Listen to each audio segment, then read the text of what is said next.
This is Pet Life Radio. Let's talk pets. The views conveyed by the guests on this program do not necessarily represent the views of the host or owners of the Doggy Diva Show and do not necessarily constitute endorsement of products. Medical information shared by the guests on this program are those of the guests and are for informational purposes only. They should not replace the medical advice of your veterinarian. Hi, this is Susan Marie from the Doggy Diva Show. In this episode, Colleen Gray shares information to help prepare you if your beloved pet receives a terminal illness diagnosis. That's what's on our show, so let's get started. Come here, babies. It's time for a treat, the Doggy Diva Show. Here's national award-winning author and animal advocate, Susan Marie. Hi, welcome to the Doggy Diva Show, the show for animal lovers. I'm your host, Susan Marie, and as always, I'm joined by my canine co-hosts, the Doggy Divas themselves. Thank you for joining us today as we bring you the experts in the pet and animal world right to you. Contact us at thedoggydiva.com. That's the DOGGYDIVA.com. We love hearing from you, so go grab a cup of coffee and your pet's favorite treat, and we'll be back in just a moment. Take a bite out of your competition. Advertise your business with an ad in Pet Life Radio podcasts and radio shows. There is no other pet-related media that is as large and reaches more pet parents and pet lovers than Pet Life Radio. With over 7 million monthly listeners, Pet Life Radio podcasts are available on all major podcast platforms, and our live radio stream goes out to over 250 million subscribers on iHeartRadio, Odyssey, TuneIn, and other streaming apps. For more information on how you can advertise on the #1 pet podcast and radio network, visit PetLifeRadio.com/advertise today. Let's Talk Pets on PetLifeRadio.com.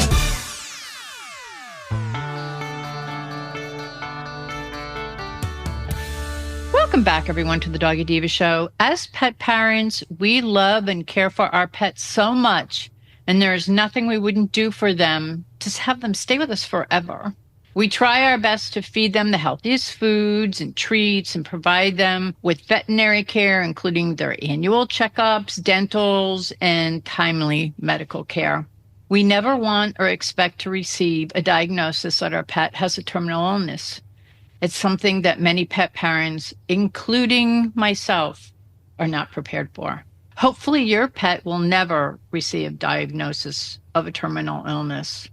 But to help prepare us and share her experience with us is Colleen Gray, a pet parent who did receive a terminal diagnosis of DM for her beloved Corgi Scooter, and that diagnosis changed Colleen's and Scooter's life forever, which has ultimately become Scooter's legacy. Colleen is with us today to share valuable and timely advice for pet parents whose beloved pets receives a diagnosis of a terminal disease. Colleen, thank you so much for being with us and to share your personal knowledge and experience with our listeners, some of whom have or may one day receive a terminal illness diagnosis for their pets. And as I mentioned, you have taken your knowledge and become an advocate for DM, and you now help to educate and often comfort pet parents receiving this diagnosis, empowering them to cope and manage as they navigate through the terminal illness with their beloved pets. I want to welcome you back, and I want to ask if you could just share with us a little bit about Scooter, about DM, and share your journey through this diagnosis with Scooter. If you could just share that with us, I appreciate it. And I think the listeners would too, because it's a diagnosis we don't always want to receive. Yours was DM.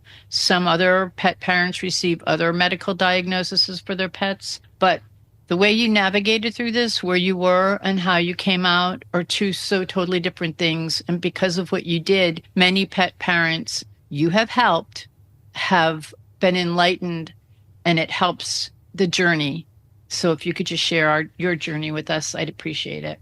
Thank you. Yeah, thank you so much for having me. I really appreciate it. And I just love talking about Scooter's legacy.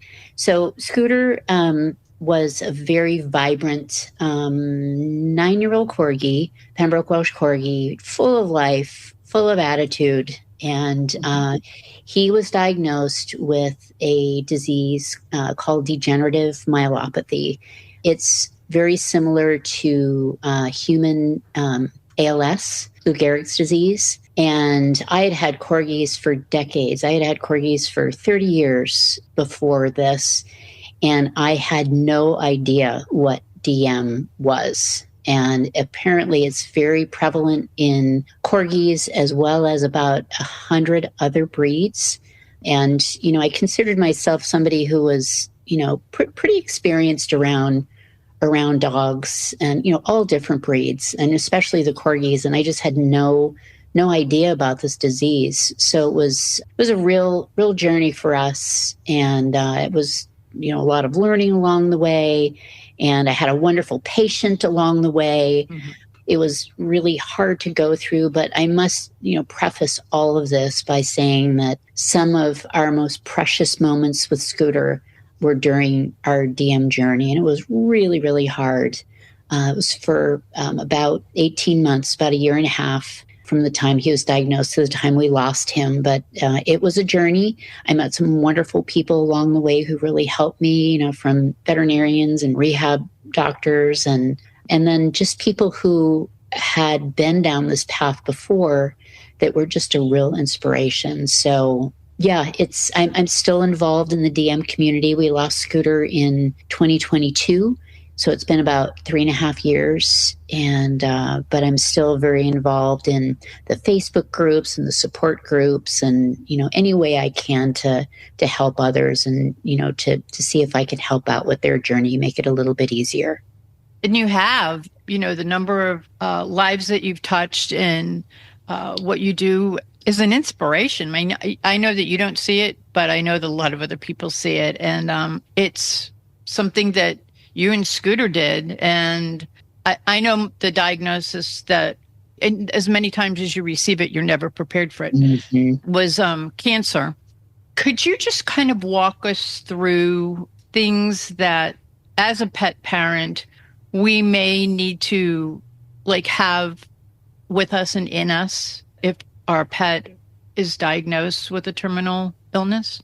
Yes. Yeah. I'd be happy to. And this was the notes I'm going to share with you. It was through research and personal experience. And I hope that it's helpful. So when you do, if you do, hopefully you don't, but if you do receive a diagnosis like that, some terminal illness where your pet just isn't going to recover, first take time to process the news. Allow shock, allow sadness, anger, numbness. You don't have to make every decision the same day. So there's all kinds of emotions that you're going to be feeling right off the bat, but just, try and take a breath, and allow yourself the grace of feeling, all these feelings, and just try to be kind to yourself.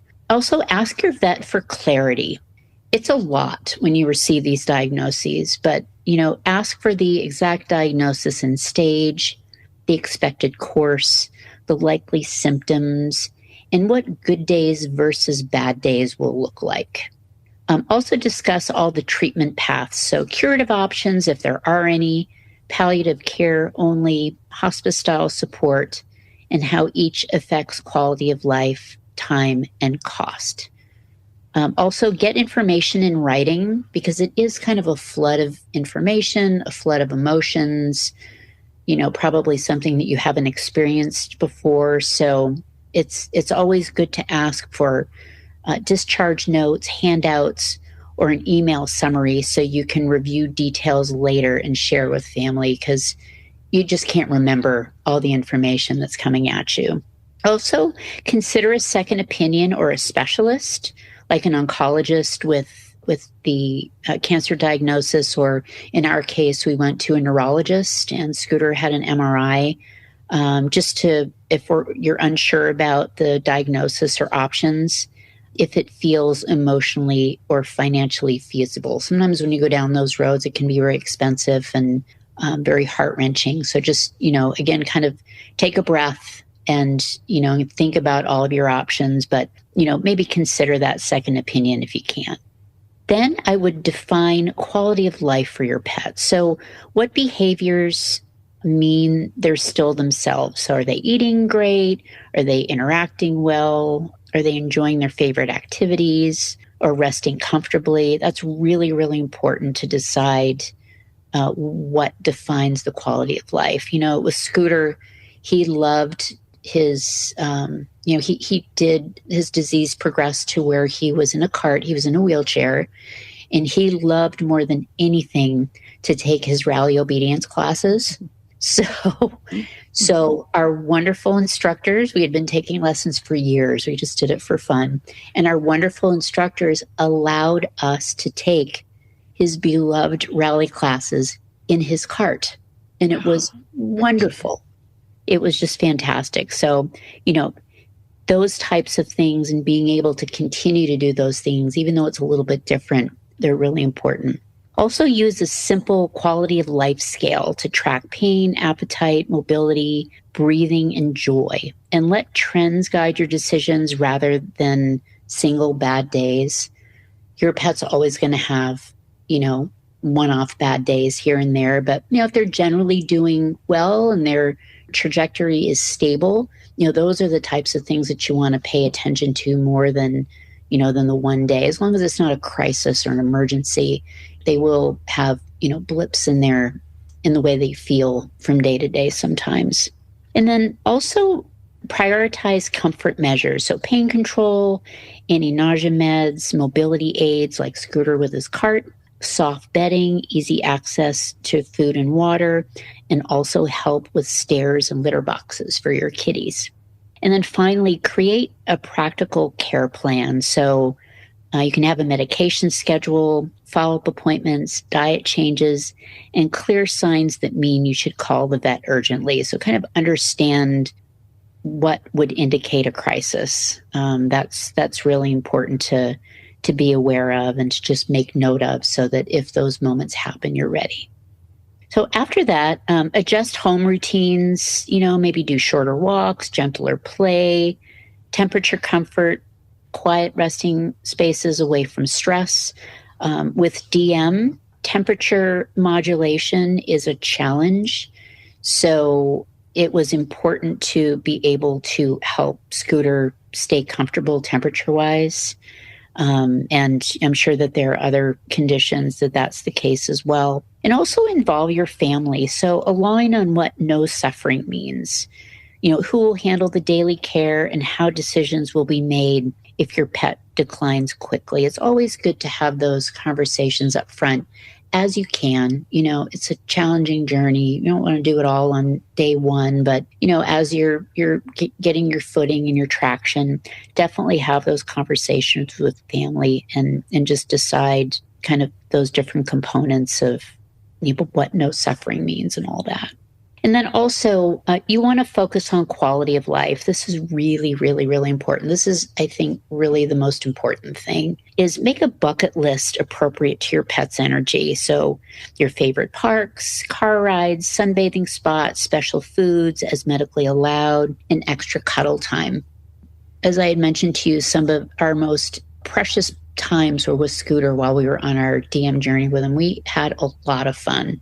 We knew our time was shorter than we had hoped, but we sure made the most of it. Also, capture memories intentionally.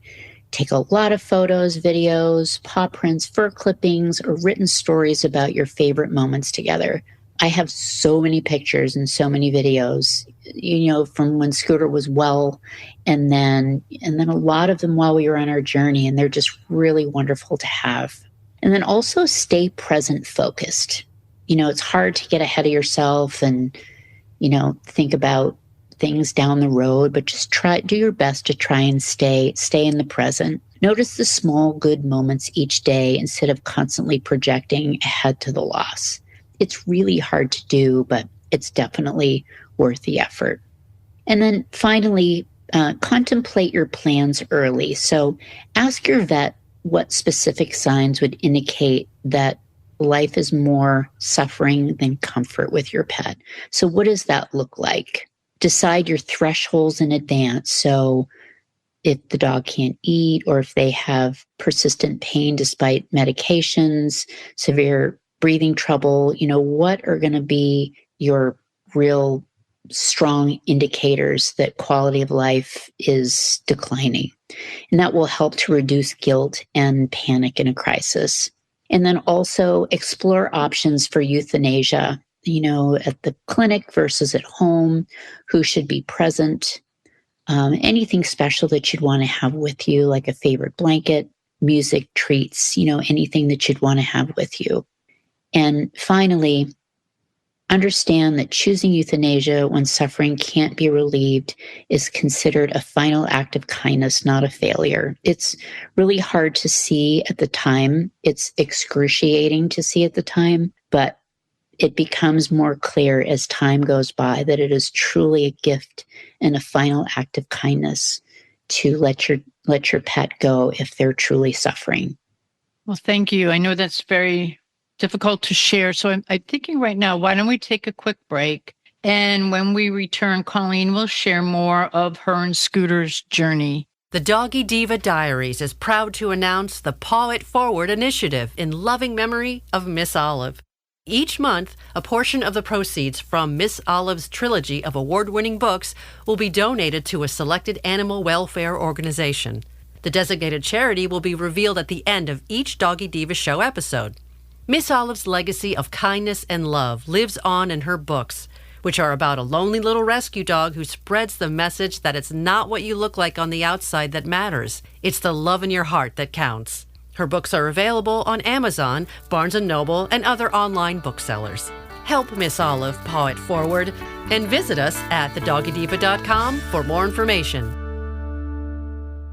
Real people, real stories. Our little dog developed this lymph problem. The chemotherapy lasted for 6 months, started developing more lymph nodes. So I thought I'd just try carnivore. The lymph nodes started to go down. Then I took him into the vet to have him checked out, and there was no signs at all inside. My cat had issues that developed in his eye, and 3 months later, my veterinarian said, let's go ahead and remove the eye. I heard the carnivore on advertising, so I said, you know what? I'm going to order this product. They did the procedure. They did all the tests, and they said, I don't know what you did.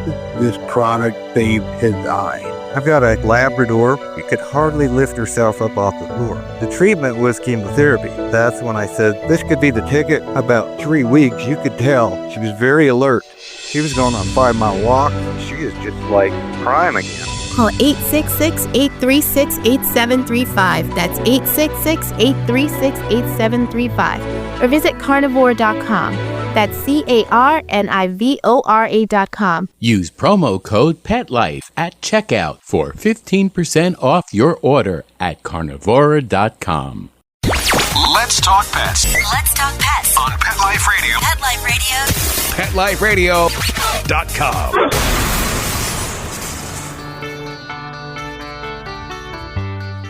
Welcome back, everyone. We're here with Colleen Gray on preparing for a terminal diagnosis for your pet based on her personal journey with her beloved Corgi Scooter. Colleen, what's like the importance of taking care of ourselves, those that we love, as we go through this process?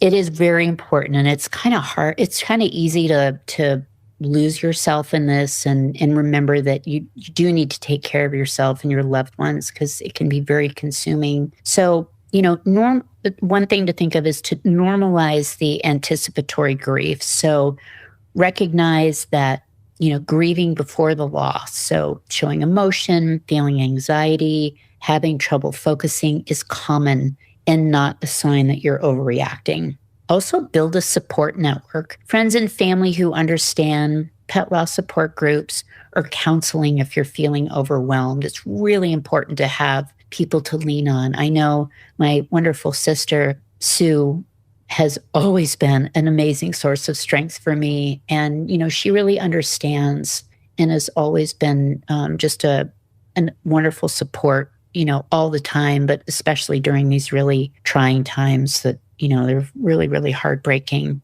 But a note about joining some online support groups. So choose groups that are moderated and have clear rules on kindness and privacy. There's all kinds of groups out there, but just make sure that that any of the groups that you join are moderated. So one excellent group to seek out, should you be in this situation, is an online group called the Association for pet loss and bereavement. It's the APLB, and that's a wonderful group to become a part of. Also, I found a lot of resources and support on Facebook, and I'm actually still involved in these groups to this day. I feel good that I'm able to share some tips and some ideas and some strategies to others who are going through the journey of degenerative myelopathy. So one of the groups that you could think about joining is called the Grief and Support for Loss of a Beloved Pet.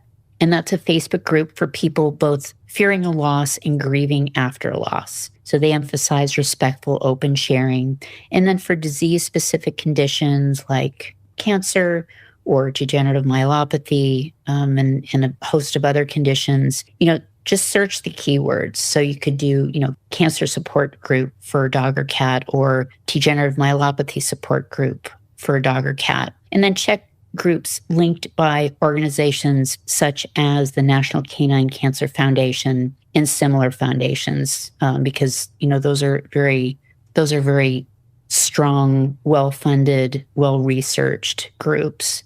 In my case, the Facebook groups that were so helpful to me, and I still participated in some Facebook groups, Corgis on Wheels, which is just a wonderful group, so helpful, and it's breed specific to Corgis. It's because I had mentioned a lot of Corgis they're afflicted by degenerative myelopathy, which is a genetic disease. And also Corgis on Wheels also helps pet parents whose Corgis are going through other back issues, like there's another genetic disease called IVDD, intervertebral disc disease, which is another disease that afflicts Corgis pretty disproportionately. So it's not just DM, but it's for basically disabled Corgis on Wheels. It's wonderful. Also, another group that I am still a part of is Canine Degenerative Myelopathy. So these are all breeds. Degenerative myelopathy, as I had mentioned, it's in about 100 breeds. German Shepherds are the most affected. Corgis, I believe, are in the top 10 breeds most affected, but some very interesting Bernese Mountain Dogs, Rhodesian Ridgebacks, Boxers, but it's across the board, even mixed breeds. And you'll find, pet parents with all of those breeds of dogs in the Canine Degenerative Myelopathy group. And then I'm also a member of a group called Shade Out DM, and they have become just a really important organization to me, and they raise awareness about degenerative myelopathy. So like I had mentioned to you earlier, I've had Corgis for over 30 years. I had 2 German Shepherds before that. I knew nothing about degenerative myelopathy.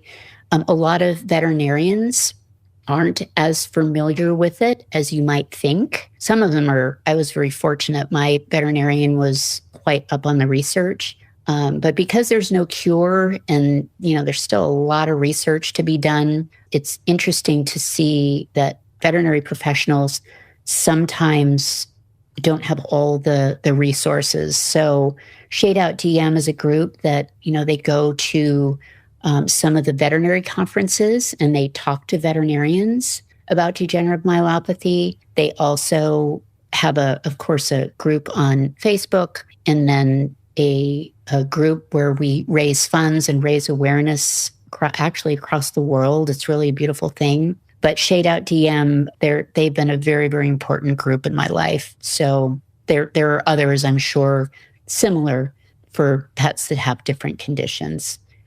Also, this is really important. Take care of your own basics. So your sleep, your regular meals, take short breaks outside, and take time away from caretaking. You don't want to get too burned out. So, maybe take a day away, or, just make sure to take really good care of yourself. And then also include your children thoughtfully. So explain in age-appropriate language, be honest about the illness and the possible death, and invite them to say goodbye in their own way, because, the kids do need to process it. And certainly, they love the pets as well.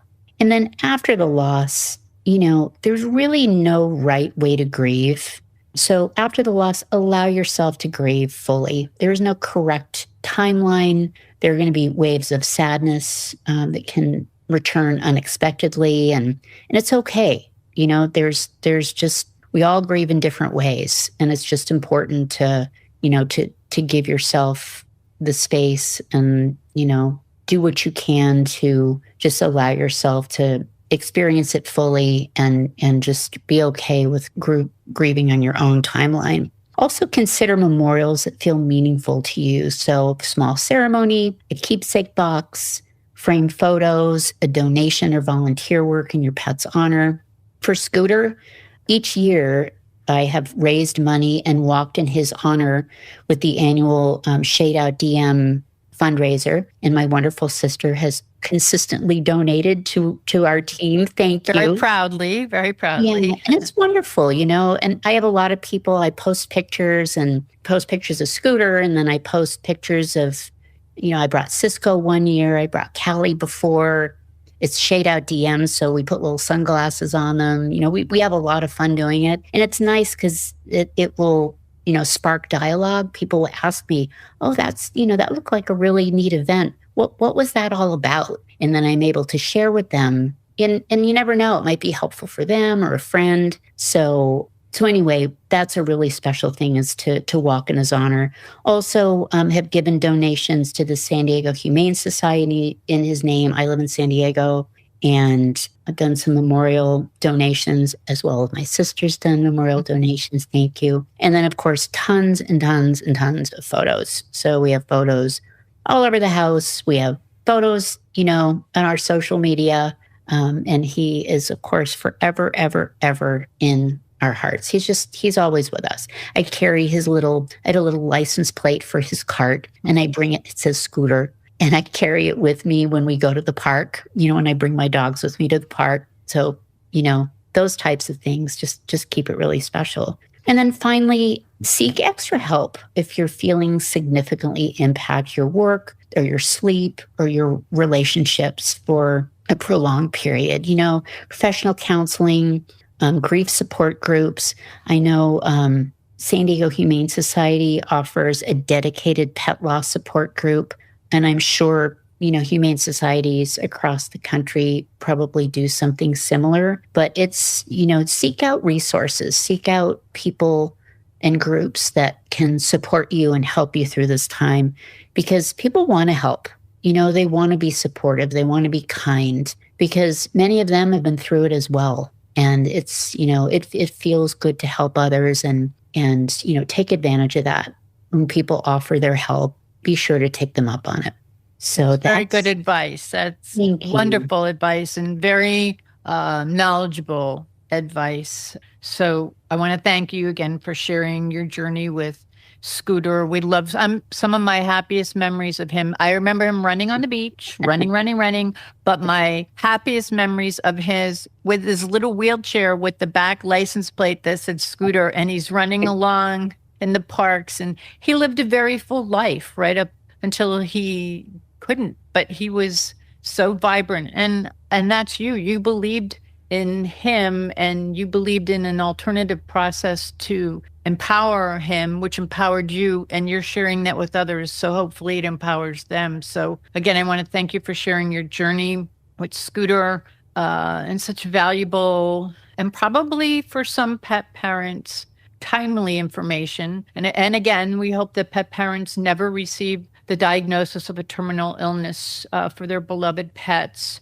And hopefully what Colleen has shared with you today can help to prepare you and empower you, and know as you begin your journey that you really are never alone. You're not alone. And I hope that if you are going through this, that you will look into some of the organizations that Colleen shared with us. Colleen, can you just you talked about the Facebook groups and social media, and again, the part about the Humane Society, just so that the people, if they didn't take notes, maybe they'll want to, if they're going through this or anticipating going through this. Yeah, absolutely. I know San Diego Humane Society, it's a larger humane society, but I do know there's another smaller private humane society here in San Diego. They have a dedicated pet loss support group. So maybe seek out the larger organizations, but also maybe some of the smaller organizations. You might be surprised at the groups, and they're often mediated by professionals. And I know the San Diego Humane Society is mediated by a professional, and it's like group meetings and all that, and it's just really, really beautiful.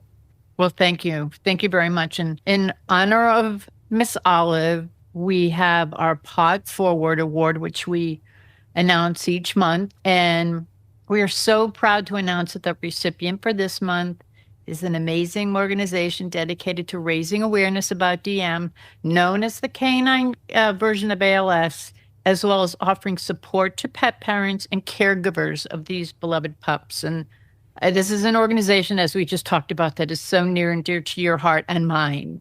So could you just tell us a little bit more about them? And if the listeners want to find out more about them, where do they go? What could they do? Is there any way that they could help?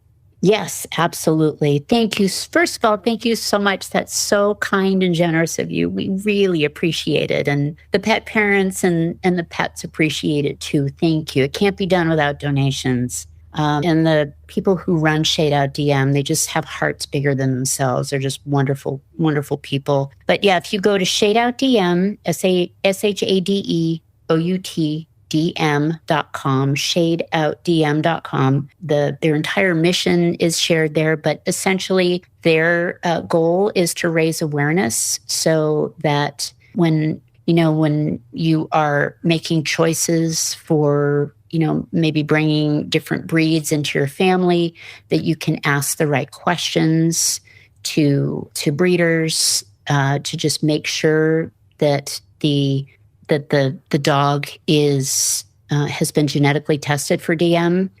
Ethical breeders, they do test for DM. The test has been around, I believe, since 2009 or 2010. And Scooter was born in 2011, so it was really not that easy and widespread at that time. But right now, it's really inexpensive, and it's very easy. It's just a little cheek swab that they swab the dog's parents' cheeks, and if they're affected, those dogs should not be bred. So and the other thing is that if you adopt a dog from a shelter or from a rescue, you having a dog that's affected by DM doesn't necessarily mean that they're going to develop the symptoms, which is kind of great. So it doesn't necessarily mean that that they're going to end up in a cart, but it's good to be aware if they are affected by DM. So if, as they get older, they start developing some symptoms that so you know what to do. And, you could do the work with maybe getting them started in a cart early rather than going down the path of, 20 different directions if your dog is, having a little bit of issue with their hind end. So it's just really good to be aware of what the breeds are that are most affected, how to do the genetic testing, what to ask for if you are going to get your dog from a breeder. And then also they have this wonderful program called KC's Cruisers, and it's loaner cart program. So they loan carts for free to people who are in need. And it's all breeds. It's not just Corgis. So they have, the little ones up to the big ones. And, these carts can be between, $400 and $1,000. So some people can't afford to buy the carts. So the group at Shade Out DM, they have kind of a group underneath them, and it's actually the same gal who fulfills the cart request, but it's called KC's Cruisers, and she does a wonderful job with the loaner carts. So yes, they do a fantastic job, and check out their website. It's very informational, and it's just very inspirational. So thank you so much. Oh, no. And I met the founder through you. Thank you. So she works tirelessly for this and is so inspirational. And can you just give the website out one more time? Sure. It's Shade Out DM, SHADEOUTDM.com, shadeoutdm.com. Thank you for sharing all this information. Thank you for sharing your journey with you and Scooter. Again, I hope that this has helped pet parents out there who may or hopefully may never go through this, but thank you. We'll be back in just a moment. Begging to hear more of your favorite show? Full episodes of all our shows are available on demand. Go to PetLifeRadio.com to fetch our entire lineup of Possum Pet podcasts. Also, dig us up in iHeartRadio and iTunes. Let's talk pets. Live and on demand, only from Pet Life Radio.